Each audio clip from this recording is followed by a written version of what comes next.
Portal de Convênios. Todas as notícias sobre convênios e outros acordos na administração pública. Olá, este é o podcast do Portal de Convênios, um resumo semanal das principais notícias do âmbito da administração pública para você se manter informado em poucos minutos. Eleições 2024. Entenda o limite de gastos para os candidatos durante a campanha. O Tribunal Superior Eleitoral, TSE, divulgará em 20 de julho o número de eleitores aptos a votar em cada município brasileiro. Esses dados são essenciais para calcular o limite de gastos eleitorais e a quantidade de pessoas que cada candidato poderá contratar para atividades de militância e mobilização de rua durante a campanha eleitoral. O especialista em direito eleitoral Alexandre Rolo afirma que a divulgação do teto de gastos pelo TSE para as eleições municipais deste ano será uma correção dos limites estabelecidos no pleito de 2020, ajustados pela inflação. Segundo Rolo, o estabelecimento de um limite de recursos por candidato visa evitar o abuso de poder econômico, que no contexto eleitoral é caracterizado pelo uso excessivo de recursos materiais ou humanos para beneficiar um candidato, partido ou coligação, comprometendo a isonomia eleitoral. Ainda que seja rico, ele não pode gastar quanto ele imaginar, quanto ele quiser. Não pode gastar numa campanha para prefeito ou para vereador 3, 4, 5 milhões de reais, porque ele é rico, isso não é possível, justamente para evitar esse eventual abuso do poder econômico, é que existe esse limite, esse teto de gastos, essa tabela, digamos assim, por município fixada pelo TSE. O especialista lembra que o limite leva em conta o tamanho do município e o cargo ao qual cada candidato pretende concorrer. Dessa forma, o teto de gastos para o cargo de prefeito é maior do que para vereador em um mesmo município, bem como o limite em cidades de médio e grande porte é maior do que nas de pequeno porte.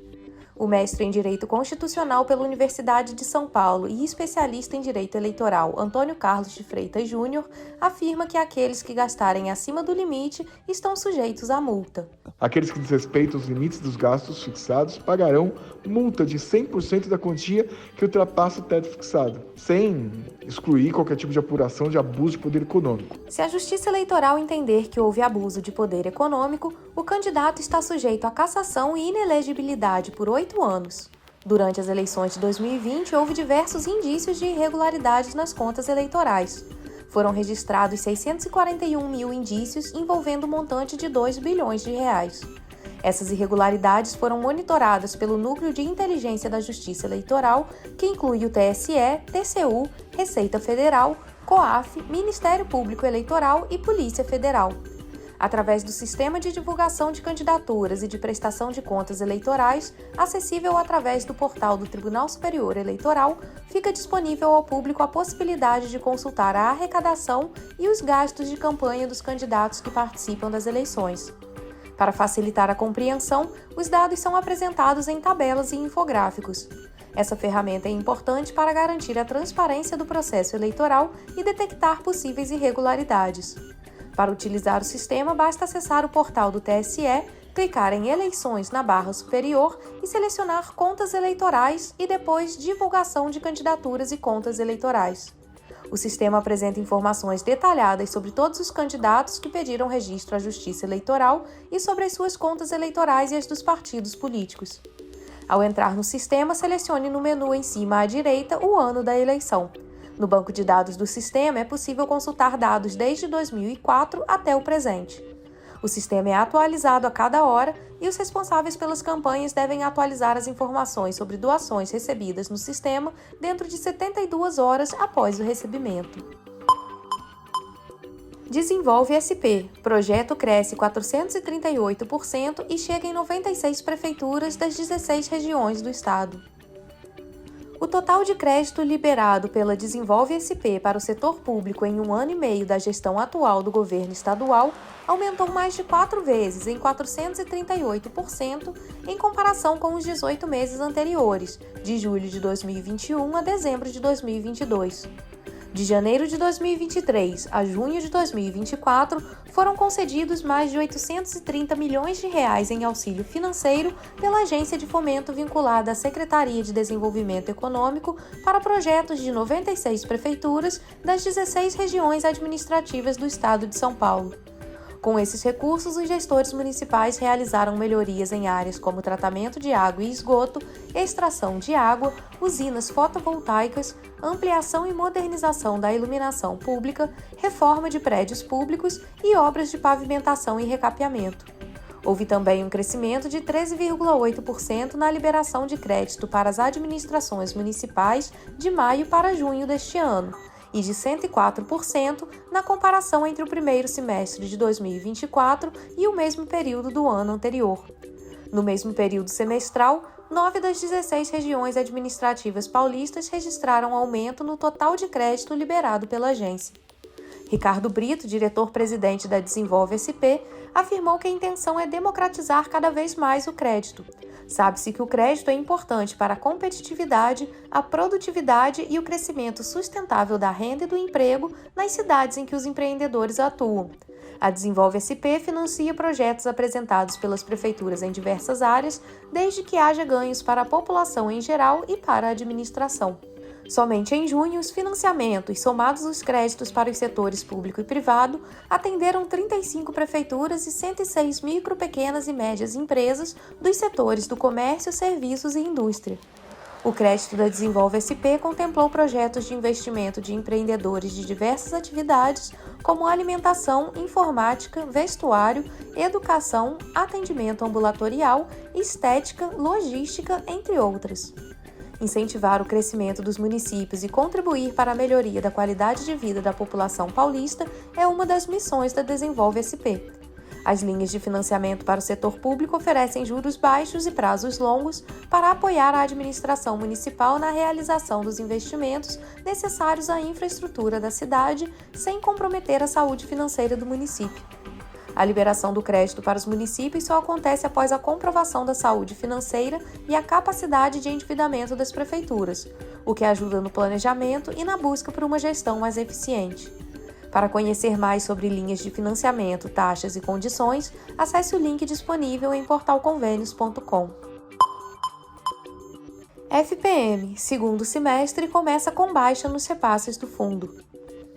O segundo semestre começou com baixa nos repasses do Fundo de Participação dos Municípios, o FPM, quando comparado com os primeiros 10 dias do mês passado. O valor depositado nas contas das prefeituras de todo o país neste dia 10 foi de 3 bilhões e 400 milhões de reais. O montante é 48% menor que o registrado no mesmo decêndio de junho e 7% menor do que o mesmo período do ano passado.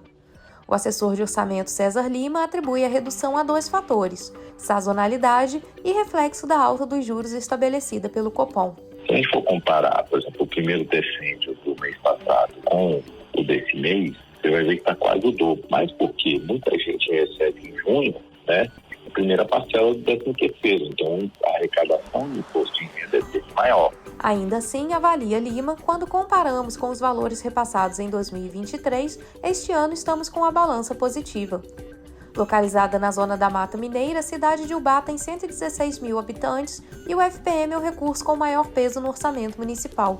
Mas para o prefeito Edson Teixeira, a distribuição por critérios populacionais não é justa. O valor que ele representa é o maior recurso que o município tem, apesar do tamanho dele, ainda é o maior recurso, o FPM. Só que ele é desproporcional, né? Uma cidade de 3 mil habitantes recebe 6 vezes mais FPM por habitante do que um município de 100 mil igual Ubá. Apesar da crítica, o gestor ainda avalia que este é o principal recurso financeiro, maior que o ICMS, que o ISS, IPTU e IPVA. Para conferir os municípios que até 7 de julho estavam bloqueados para receber recursos federais, acesse portalconvênios.com. Deputado que cobrou propina para enviar recursos a município é condenado. Em uma ação penal movida pelo Ministério Público Federal, o MPF, a Justiça Federal condenou o deputado estadual de Minas Gerais, João Lúcio Magalhães Bifano, do MDB, a 11 anos e 8 meses de reclusão por corrupção passiva e lavagem de capitais. Outras 2 pessoas também foram condenadas, uma assessora informal do deputado na época dos crimes e um ex-prefeito do município de Itumiritinga. A ação do MPF é parte da Operação João de Barro, iniciada em 2008, que investigou um esquema de fraudes em licitações em várias prefeituras municipais do país.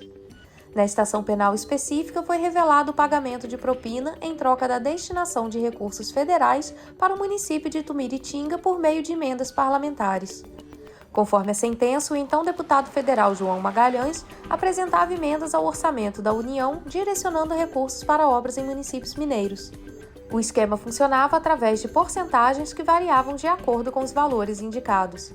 Quando os valores eram empenhados, ele exigia dos prefeitos o pagamento de propina, variando entre 10% e 12% da verba, sob a ameaça de redirecionar os recursos para outro município.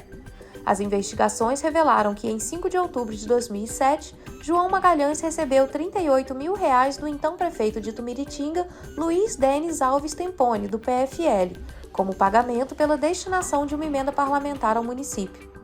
Luiz Temponi foi condenado a 11 anos e 6 meses de reclusão por corrupção ativa e lavagem de capitais.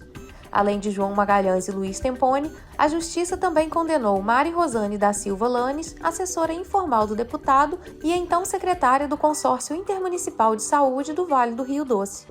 Conforme a denúncia do MPF, a propina foi recebida por meio da conta de Mari Lanes, que posteriormente transferiu o valor para contas de pessoas próximas a João Magalhães, com o objetivo de ocultar a natureza, origem, movimentação e propriedade do dinheiro. Mari Lanes foi condenada a 10 anos e 2 meses de reclusão por corrupção passiva e lavagem de capitais. A Justiça Federal também determinou a perda da função ou cargo público para os 3 réus, além de estabelecer o regime fechado para o cumprimento inicial das penas privativas de liberdade. FGTS. Ministro defende mudanças nas regras do saque aniversário. O ministro do Trabalho e Emprego, Luiz Marinho, considera uma crueldade com o trabalhador que opta pelo saque aniversário ficar 2 anos sem poder retirar seu saldo em caso de demissão. Segundo ele, há mais de 8 milhões de trabalhadores nessa situação que optaram pelo saque aniversário e estão hoje com seu saldo retido. Marinho explicou que o FGTS foi criado para substituir a estabilidade do emprego. É uma poupança individual do trabalhador para socorrê-lo no infortúnio do desemprego, além de ser uma importante fonte de recursos para o financiamento de programas habitacionais, de saneamento básico e de infraestrutura urbana. Ele argumenta que mais de 90% das obras de saneamento básico no Brasil foram com recursos do FGTS, e hoje se tem mais de 100 bilhões de reais para a habitação. O ministro ressaltou que, além de acabar com essa regra de indisponibilidade do saque do FGTS por 2 anos para quem fez uso do saque aniversário, a ideia é criar a alternativa do crédito consignado. Ele explicou que o Ministério do Trabalho e Emprego está construindo a proposta do projeto de lei para enviar ao Congresso Nacional e já está fazendo testes tecnológicos na plataforma. Na última reunião do FGTS, no mês passado, foi aprovado o uso da plataforma do FGTS Digital para viabilizar a implementação da concessão de crédito consignado ao trabalhador seletista. A proposta é que o trabalhador acesse a CPTS para simular empréstimo e compartilhar o resultado com os bancos, que terão 24 horas para ofertas do crédito consignado. O serviço será para todos os trabalhadores formais, inclusive MEI, domésticos e autônomos. A expectativa é habilitar mais de 80 instituições financeiras que já operaram com consignados junto ao INSS. Ao longo do ano de 2023, o FGTS liberou para os trabalhadores 158,4 bilhões de reais em saques e desembolsou nas aplicações em habitação, saneamento básico, infraestrutura urbana e saúde mais de 54,4 bilhões, injetando na economia cerca de 212 bilhões e 800 milhões de reais.